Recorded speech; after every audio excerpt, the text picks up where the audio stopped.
Hi everyone, it's you. Today's video is the last video of Speaking English series. This is the last but not least, and today's topic is speaking.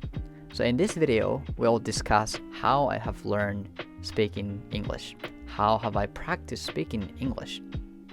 Before we actually dive into the body part of today's video, I want to tell you that I am not a native speaker of English, which means I would make some errors, grammatical errors, or probably the way of my speaking English would not be natural compared to American or native speakers, American or British or like that. So if you found errors, feel free to point out on the comments. I would be happy to hear that. In practicing speaking, largely there are two things I have done. For one thing, speaking alone, and the other is 英会話. To begin with, we'll discuss the first method I have done to practice my speaking alone. In this practicing method, only one thing I have been doing is literally speaking alone. Some of you may wonder what I speak about in this practice.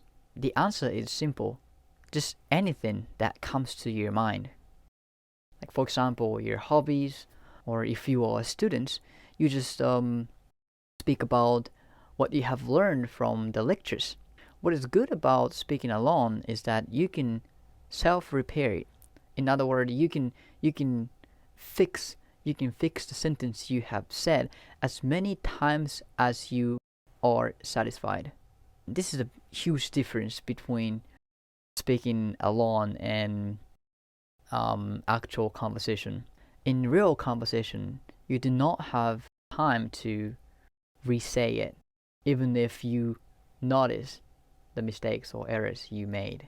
But if you are speaking alone, you can fix it. That would be important to improve your speaking. When I was a college student, I often did it while driving a car. I will demonstrate how I have done. So like, for example, I'm driving a car and I come across the high school where I went, and I would say like, this is the high school where I went, and when I was a high school student, I was in the tennis club, so I practiced tennis almost every day, and I put the hard effort almost every day to win a competition, or something like that. When you just start this practice, you might feel a little embarrassed to speak alone, but if you get used to it, it will be a great practicing method. The other thing I did was taking a lesson. 英会話教室. I didn't go to the like face-to-face 英会話, but I took a lesson online. The main reason why I took a lesson online instead of face-to-face is that online 英会話 is much cheaper than the face-to-face. This is probably because the teachers are not always native speakers. In my case, all teachers were Filipinos. But it's not a big problem, regardless of whether their teacher is native speaker or not. If you can practice speaking, it's not a big problem. Because the main purpose of taking this lesson is to get used to speaking or practicing speaking, not to improve listening skills.